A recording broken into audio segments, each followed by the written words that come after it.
entrevista a seguir é com o Dr. Leonardo Berlese, especialista em longevidade saudável e qualidade de vida.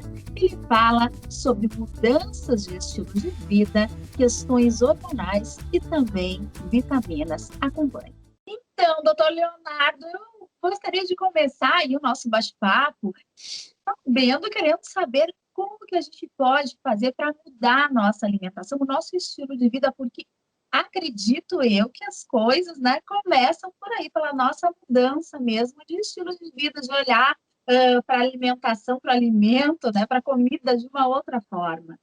Esse é o grande passo, tá? Hoje eu vejo, assim, na medicina que eu pratico, que às vezes eu passo mais do médico para o professor, né? A gente precisa tentar pegar o paciente e mostrar para ele que muitas coisas que ele fez durante toda a vida, talvez esteja errada, né? E é muito difícil tu chegar e falar assim, olha, isso que tu fez a tua vida toda talvez te trouxe até aqui, né? Te trouxe uma doença. Então a gente talvez tenha que refazer essa parte mental mesmo, né? Porque a gente tem uma ligação muito afetiva com a comida, né? Certo? Essa acho que é o grande, né? A gente lembra da casa do pãozinho, do cheiro da casa da avó, né? O bolinho da casa da mãe e o leitinho, toda aquela história que nos aconchega, né? A gente fica, tem gente que eu pergunto assim, olha, quem sabe vamos tirar o leite da manhã, vamos tirar o pão? Não, mas doutor, não tem como, eu preciso desse pãozinho, né? Então, a gente trabalhar essa questão, né, hoje a gente vê o aumento dos problemas de saúde, né, do aumento do sobrepeso e da obesidade, muito associado com esse estilo de alimentação, né, junto com o nosso sedentarismo, que também está, em grande parte, associado. Então, a questão essa, é ser professor mesmo, né, essas plataformas que a gente conversa é muito boa, porque a gente tem um feedback muito bom dos pacientes, né, de que eles começam a fazer algumas mudanças com aquilo que um dia viu no teu Instagram, um dia viu no meu Instagram. Então, a gente trabalhar essa parte mental mesmo, né, mostrar que a gente não veio aqui para comer, na verdade, né, a Uhum. gente veio aí para outras coisas e a comida é uma forma que a gente tem de nutrir o nosso corpo, né? Não é só apenas dar caloria para ele vazia, né? Então acho que essa é a grande questão aí que a gente precisa trabalhar. Sim, exatamente. E eu acredito muito nisso, que as coisas podem ser as mudanças, né? Nas pessoas podem ser aos poucos, por isso que trabalho muito com esse conteúdo voltado para a qualidade de vida, para a saúde, para o bem-estar, porque eu penso que um pouquinho que a gente faça, a gente atingir uma pessoa, né? Conseguir fazer essa pessoa pensar sobre si mesma um pouquinho, já vai estar fazendo uma diferença, né? Eu acho que de pouquinho em pouquinho a gente consegue, né, ajudar ou simplesmente esclarecer algumas coisas para as pessoas. E, doutora, exatamente essa relação com a comida, né, com o alimento, ela tem que mudar porque tem que ser, eu acho que interno, né? Tem que ser uma vontade muito interna, porque a gente sabe que tudo envolve também, uma confraternização envolve comida, uma festa, tudo que a gente vai fazer quando a gente vai se reunir com as pessoas, quando a gente vai celebrar, muitas vezes essa questão alimentar que está ali no meio, né? Então, como que o senhor consegue fazer com que os seus pacientes consigam continuar uma vida, porque eu sei de muitas pessoas que deixam uma parte social de lado quando pensam que precisam ou perder peso ou cuidar da alimentação, né? Como que elas podem conciliar isso? Como que é o seu trabalho em relação a isso, como que dizer um pouco o professor, né? Então, como que é? É um processo lento? É um processo que necessita de outras áreas da medicina também para ajudar? Hoje a gente vê que assim, esse é um trabalho conjunto mesmo, é uma integrativa, né? A gente precisa que o paciente faça parte do nosso tratamento e a gente tem que, às vezes, dar responsabilidade para ele também dessa parte, né? Porque às vezes a gente isenta o paciente do projeto, né? Então ele faz parte, é a principal, porque às vezes 99% do tempo ele está sozinho. Então eu tenho que mostrar para ele o caminho e vai muito, a gente precisa pesar. Tem pacientes que às vezes precisam ser radical, eles gostam disso, ó, disser, não, eu vou tirar isso de vez. E tem aquele paciente que tu precisa ir com calma, né? Tu vai dando passinhos para ele atingir, né? Então, essa é uma grande questão e a maioria eu vejo que é assim. São poucos que têm essa questão assim, não, eu vou tirar tudo e tá resolvido.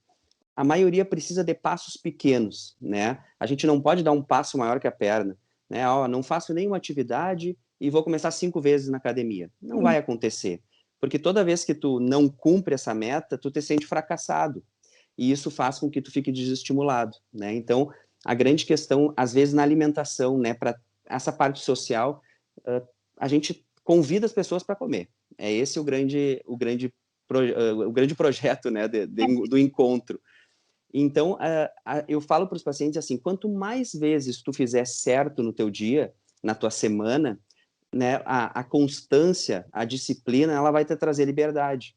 Então, Bom, se tu fizer toda vez na tua semana, comer bem, né, te alimentar com comida saudável, o final de semana, eu digo assim, às vezes a gente fala no final de semana como sendo assim, o final de semana tá liberado. Eu digo, pois é, tem isso também, né? eu digo assim, não, ache aquele dia que tu acha importante tu sair da tua dieta. Não precisa ser o final de semana, às vezes pode ser na quarta-feira, né, que tu tem essa necessidade, ó, tem um encontro com os amigos, na quarta-feira eu vou sair, né, mas as pessoas, hoje a gente vê que elas fazem errado toda semana, e aí no final de semana elas erram mais, né, então a gente trabalhar dessa forma, então, com o nutricionista é muito importante, né? Ele trazer também, mostrar para o paciente, ó, essas comidas aqui a gente vai ter que trabalhar melhor elas. Às vezes, psicologia é muito importante. A gente trabalhar a cabeça da pessoa, mostrar para ela que, assim, será que tu quer realmente? Né? Porque às vezes a pessoa fala assim, eu não consigo tirar o açúcar do café. Digo assim, será que tu não consegue ou tu não quer tirar o açúcar do café? Né? Então, é essa questão, porque não faz falta, né? Só que a gente está tão acostumado com alguns sabores, né? Tão viciado, que é difícil. É um processo demorado, às vezes, a gente precisa de tempo do paciente entender, então, que muito daquilo que eu prego hoje, né? Que eu faço, eu pratico em mim, né? E pratico na minha família, vamos dizer assim. Muitos não aderem, como faz parte, mas eu acho que é um trabalho de formiguinha, sabe? Às vezes é um paciente que capta, às vezes é um seguidor na internet que capta e começa uma mudança, né? Manda, ó, esses dias eu fiz um desafio de comer uma maçã por dia, né? Parece uma coisa tão banal, mas os pacientes mandando mensagem, ó, doutor, comecei a comer uma maçã por dia, né? Tirei o açúcar do cafezinho. Então, são pequenas coisinhas que, no final, ela impacta muito na saúde das pessoas, né? Então, hoje eu até recebi uma mensagem de uma paciente que falou que perdeu 5 quilos só tirando o pão da manhã, né? Imagino. Pô, é uma coisa tão pequena, né? Mas difícil de fazer, realmente. Mas eu acho E que esse é o caminho. podem realmente ter resultado, né? Tirando um refrigerante. E outra coisa que eu falo também, doutor, é exercício físico, né? Não precisa ir muito longe. Quem sabe até a esquina já resolva, se não é acostumado, subir pela escada mesmo do elevador. Coisas pequenas que acredito também tem um impacto bem positivo, né? Então, a atividade física ela é fundamental, né? A gente precisa. E hoje a gente não tem mais a desculpa do local, né? Qualquer local a gente pode fazer. Hoje, na internet, tem um monte de gente fazendo atividade física, mostrando como faz, né? Sem ter risco de lesão. Então, é a questão de começar. O nosso corpo foi feito, ele não foi feito para a gente ficar, assim, ele vai poupar energia sempre. Se eu deixar ele, a ideia é poupar energia para quando eu precisar ele gastar. Então eu não posso ficar esperando que me nasça vontade, né? Hoje eu acordei com vontade de fazer atividade física. Não vai acontecer, né? É muito difícil. E depois que tu tem uma rotina, tu botou na tua rotina, é difícil, mas já está lá na rotina, então tu consegue, né? Então eu digo para a pessoa, uma vez na semana, diz assim, vou fazer uma caminhadinha de 20 minutos, né? E todo aquele dia eu vou caminhar 20 minutos. Depois que eu tiver isso na minha rotina, que fizer parte, que meu corpo sentir, quem sabe 2 vezes, né? E aos pouquinhos ir agregando, né, essa questão da atividade. Hoje a gente tem estudos mostrando, Andréia, que a mortalidade aumenta com quanto mais eu fico sentado, né? Então, por exemplo, as pessoas que ficam 10 horas sentado, elas deveriam fazer 1 hora e meia de atividade física por dia, porque isso diminuiria a tua chance de ter algum problema de infarto, de AVC, né? E pessoas que ficam 14 horas sentadas, elas aumentam muito o risco delas de ter algum problema, né? Porque tu não está movimentando a circulação das pernas, tu não está fazendo o teu coração trabalhar. Então, essa questão de ter essa rotina é importantíssima, né? E começar devagar. Ache algum que tu goste de fazer e faça, Tem né? Ah, tanta não coisa. gosto de nenhum, exato, não gosto de nenhum. Eu disse, bom, então tu vai achar um que goste menos, mas faz ele, né? Boa. Então, Que é importante, não tem jeito, né? é, Eu queria ver contigo uma questão. Por exemplo, eu cuido da minha saúde, eu faço os meus exames periodicamente, tenho uma rotina, por exemplo, equilibrada, com exercícios físicos, uma alimentação ok. E o que que eu posso fazer além, né? Além disso, o que que é possível pela medicina para eu ter uma longevidade mais, né, com mais mas qualidade? acho que essa é o que a gente busca, né? Eu quero viver até os 80, 90, 100, mas que eu chegue lá com autonomia, né? Que eu consiga resolver os meus problemas, que eu consiga não precisar depender de ninguém. Eu acho que esse é o primeiro ponto. Então, o básico é esse, né? Eu preciso me alimentar bem, eu preciso ter minha atividade física, eu preciso gerenciar o estresse, né? Hoje, com a questão da pandemia, a gente vê muita gente ansiosa, muita gente com medo, né? E o nosso corpo, imagina, quando eu estou com estressado, eu aumento o cortisol, que é o hormônio do estresse, e a pessoa ela está sempre naquela situação de luta ou fuga, né? Ela vai lutar, o corpo vai chegar no momento que vai se estressar, não vai mais ter energia para tirar, a pessoa fica aquela pessoa que se arrastando, né? Porque esgotou, ó, eu não consigo manter esse nível de estresse, parece que eu estou sempre sob perigo. Então é muito importante, entra aí meditação, entra yoga, entra um monte de coisas aí que ajudam, né, nesse processo. O sono é fundamental, né? A gente precisa trabalhar. Que você fala da higiene do sono, né? Também queria entrar aí o que que seria a higiene do sono. E esse é o grande, assim, o nosso corpo ele tem o ciclo circadiano, né? A gente precisa entender, ele entende que o sol nasceu, eu preciso levantar, e quando o sol está se pondo, eu preciso procurar uma caverna, vamos dizer assim, para eu dormir, né? Para eu descansar, porque a gente não foi feito para a noite, o nosso olho não é adaptado muito bem à noite. Então, quando eu começo a chegar à noite, eu preciso trabalhar o meu corpo para ele entender que eu preciso relaxar, né? Eu não posso ficar muito exposto à luz, muito exposto à notícia ruim. Eu preciso programar ele, né? Então, um banho quente, um chá, né? A luz começar a ficar mais escurinha, pega um livro para ler, né? O ambiente do sono, um ambiente escuro, né? Para que não tenha nenhuma influência nisso. Então, trabalhar essas coisas. Hoje, Exatamente, o celular está sempre ali piscando do lado, e as sim. pessoas acham que os receptores não é só no olho, a pele tem receptor também de luz. Então, quer dizer, se o celular estiver tocando, eu posso estar com o olho fechado, a minha pele está recebendo essa luz, né? Então, a hora de dormir é modo avião, né? Claro, tem gente que precisa trabalhar à noite, então a gente tem que trabalhar de uma forma diferente isso, né? A gente precisa entender, mas essa questão do sono é fundamental. E aí, o que que eu posso mais fazer, né, para isso? Hoje, o que eu entendo, assim, a gente envelhece porque os nossos hormônios começam a cair. Essa é a ideia. Então, eu estou envelhecendo porque meus hormônios estão caindo, né? A gente vê um marco muito grande, principalmente na mulher, a menopausa, né? Ela aumenta o risco de infarto, ela começa a ter mais osteoporose, né? Porque os hormônios, simplesmente, ela tinha os hormônios circulando e eles caíram. O homem é um pouquinho mais diferente, ele não tem um marco, ele vai caindo devagarinho.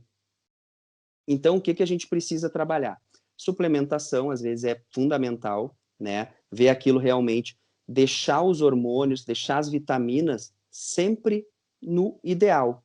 Não assim, eu não quero o normal, eu quero que elas fiquem no ideal, né? Porque o meu corpo vai funcionar da forma que eu queria que ele funcionasse lá com 25 anos, vamos dizer assim. Eu tendo 60, mas com a estrutura dos meus 25 internamente. Eu vou envelhecer?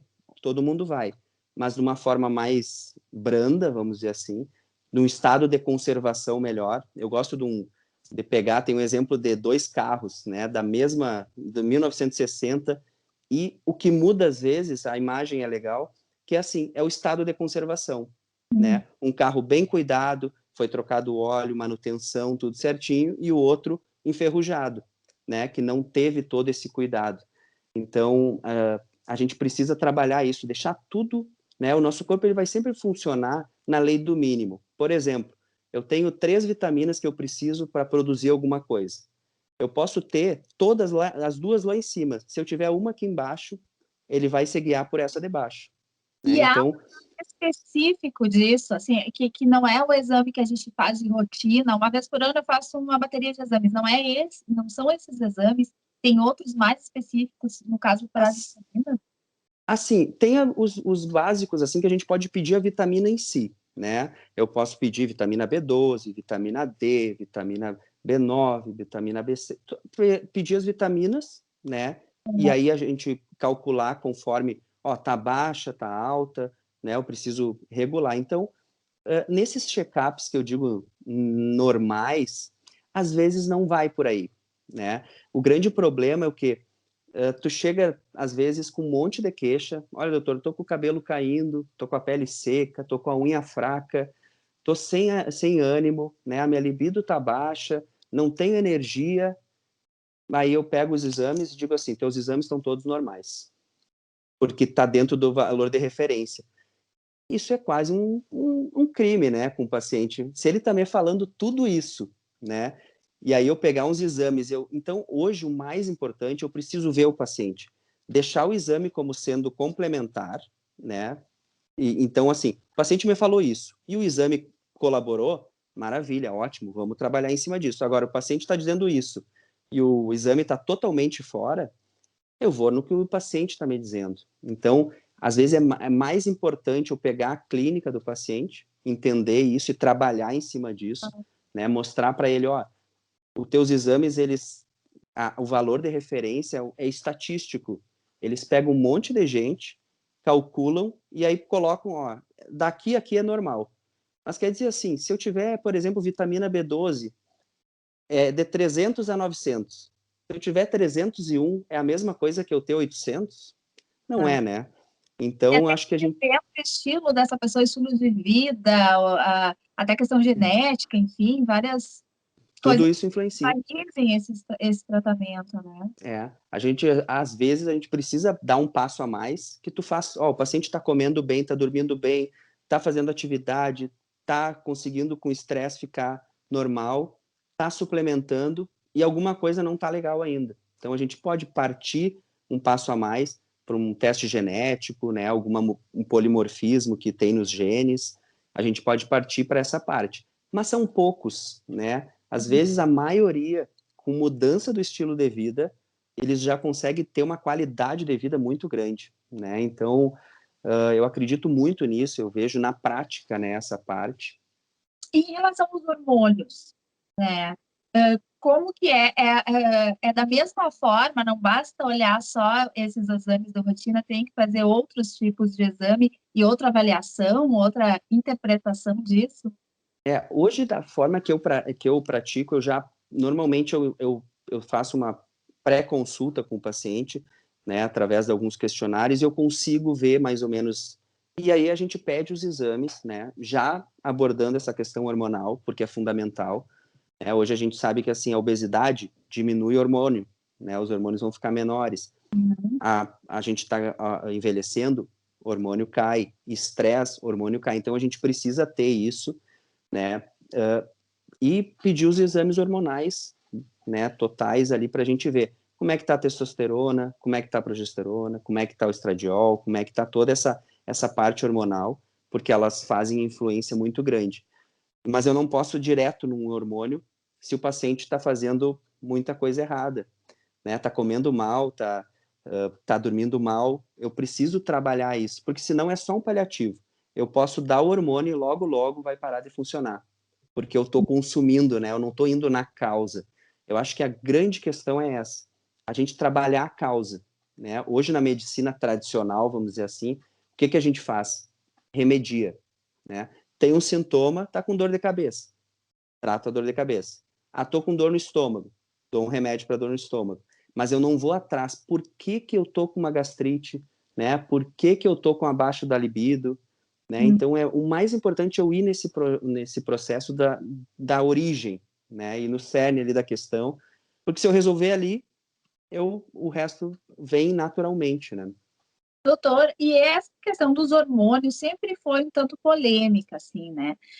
Para as mulheres, quando entravam na menopausa, existiam médicos que eram a favor, outros que não eram, e hoje também a gente tem linhas na medicina, tanto de endócrinos quanto de nutrólogos, que continuam a favor, né? E Uhum. outros que são completamente contra, né? Então, eu gostaria que o senhor falasse um pouco sobre isso, em relação também à testosterona para as mulheres. Tá. Então, assim, o que que acontece? Hoje a gente vê a ligação, né, dos hormônios, e eu aprendi na faculdade que, assim, hormônio causa câncer. Esse foi o que eu aprendi, e não se fala mais nisso. Acabou, né? É esse que a gente tem na mente, e a gente nem vai atrás, porque realmente, ó, hormônio causa câncer, nem pensa nisso aí. E aí a gente começa, né? Eu comecei a procurar outras coisas, eu disse, não, peraí, quando é que a gente começa a ter câncer? Normalmente câncer de próstata, câncer de mama, normalmente é mais para frente, quando eu tô com meus hormônios caindo, né? Porque se a testosterona causasse câncer, jovem, estaria com câncer, várias pessoas com câncer de próstata, por exemplo, né? E Uhum. aí os estudos vêm mostrando que, por exemplo, a testosterona é um protetor, né, contra o câncer de próstata. Tanto é que jovem não tem câncer de próstata. É lá o idoso que já não tem mais a quantidade ideal. Então, e quando eu falo hormônio bioidêntico, né? O nosso hormônio parecido com aquele que eu produzo.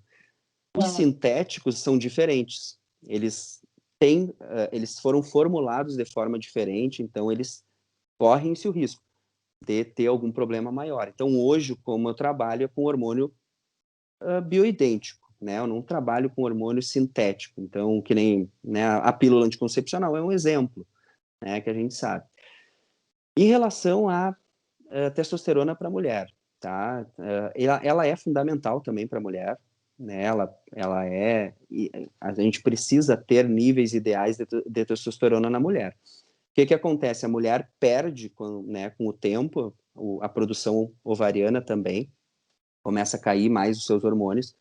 E aí começa com um monte de coisa. Você tem a ideia que o quê? Que a mulher, depois que ela passa da menopausa, ela não precisa mais ter libido, ela não precisa mais ter vida sexual, né? É o que... Porque quando tu perde todos os hormônios, que vontade tu vai ter? Nenhuma, né?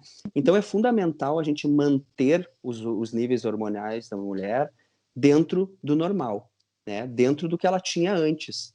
Então a testosterona entra aí como sendo um auxiliar muito grande, né? Mas tem o estradiol, tem o estriol, tem a progesterona, né? Que a gente vê que a progesterona ela é um relaxante, tá? Ela deixa a mulher mais calma, né? Então é muito importante. Então a mulher perde isso, começa sintomas depressivos, a gente vê muito depois também, né? E não tem idade, né? A grande questão é assim, tá com sintoma, né? Tô com baixa libido, tô com algum sintoma que caracteriza isso, não interessa a idade. Eu preciso tratar o paciente. Eu não posso ficar esperando, às vezes até mesmo o exame cair. Vamos dizer assim, no sangue não é a melhor opção de dosar os hormônios, tá? Porque a ação deles é dentro da célula. E eu não tenho como fazer isso, né? Como ver lá dentro da célula. Então, o sangue ele não é uma mais fiel, mas nos dá uma ideia também.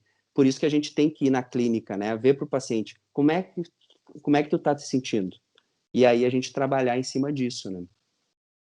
E a gente está quase encerrando o nosso tempo aqui, e acho que tem muito assunto para a gente falar, né, É. ainda, mas em relação ainda a esse assunto específico de hormônios, a gente ouve falar de alguns chips, né?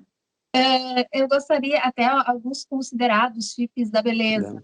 Eu gostaria também da sua opinião sobre isso e já lhe convidar para que a gente volte a conversar novamente para outros, né, outras entrevistas para continuar esse bate-papo aí que eu acho muito importante e muito esclarecedor também. Já está aceito o convite. Obrigada. É um assunto aí que tem é inesgotável, né? O que a gente tem para falar, tem muita É, coisa.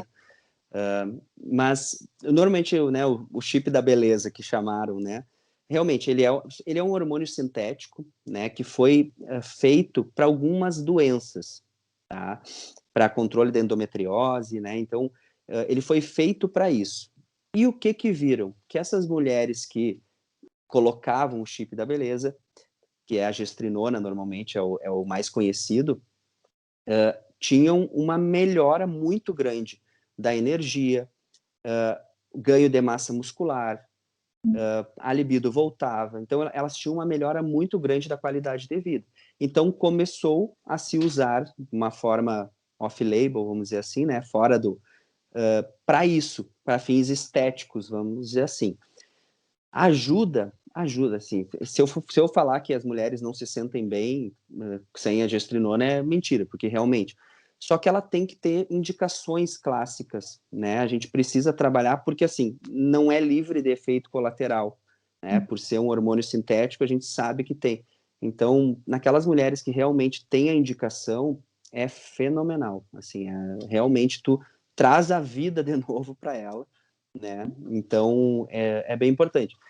Mas ele não era para esse fim, né? Mas a gente vê, assim, o uso muito grande dele para esse fim, né? Estético, tudo, né? Melhora bastante a questão. e em alguns casos, os homens também estão utilizando alguns tipos de chip, O chip. até para ajudar no emagrecimento e para performance também, em atividade física. Isso também é Isso. na mesma linha, são sintéticos e tem que ser muito estudado. Assim, ó, tem alguns chips que são de hormônio bioidêntico, que eles têm uma liberação natural, vamos dizer assim, eles seguem uma liberação dentro do nosso corpo que não interfere, eles não fazem dose suprafisiológica, né, que tu tá buscando. Claro, existe ciclos, né, que a gente pode fazer de hormônio suprafisiológico por um período determinado. Hoje já se mostrou muita segurança em relação a isso, mas ele ajuda bastante na performance. Às vezes a gente precisa abrir mão, porque eu digo assim, o que, que é mais importante? Emagrecer, tá? Para uma pessoa que está obesa, ela precisa emagrecer, Uhum. porque o risco maior dela é estar obesa, né? Hoje a gente fica com aquela coisa assim, ah, não, mas é estética. Eu digo, não, gente, não é estética, né? A obesidade é uma doença que a gente precisa tratar. Então, se eu tiver que usar qualquer coisa para que esse paciente emagreça, a gente tem que usar, né? Hoje tem algumas drogas muito boas, por exemplo, o Ozempic, né, uma droga que saiu um estudo grande agora mostrando uma grande melhora nos pacientes no perfil de obesidade. Então, os hormônios entram muito, né, nesse perfil, porque hormônio baixo vai fazer a pessoa emagrecer, vai fazer a pessoa engordar, né? Então, a gente precisa deixar os hormônios bem, ou até de vez em quando eu digo assim, dar um empurrãozinho nela, porque precisa tanto vontade, ela vai ter a vontade, mas eu preciso também dar um empurrão, porque senão tem pessoas que é muito difícil emagrecer só com mudança de hábito depois de um tempo, E né? muito arriscado para permanecer assim também, né? Exatamente. Então, o risco de estar obeso é muito maior, né? Então, vem bem a calhar, sim, ajuda, né? Hoje, em paciente mais para frente da idade, né, em homem principalmente, é quase que imperativo a gente colocar, né, um hormônio para ele, né? Pelo menos para manter os níveis normais, né? É muito Então, importante, muito esclarecedor isso, porque eu acho que a gente tem que ter um equilíbrio e você me passa isso, eu me passa isso, esse equilíbrio, né? E o que é necessário, porque senão a gente vê aqueles conflitos entre a própria classe, né? E acaba quem precisa entender acaba não entendendo muito bem e acaba saindo mais prejudicado. Então, muito bom, muito esclarecedor, agradeço muito obrigado. a entrevista. E Eu que espero que em agradeço. breve a gente continue esse assunto aí, tá bem, doutor Leonardo? Tá ótimo, agradeço o convite, tá? Muito obrigado pela disposição aí. Qualquer coisa que precisar, estou à disposição também. Ótimo, muito obrigada, até mais, então. Até mais, então. Boa noite.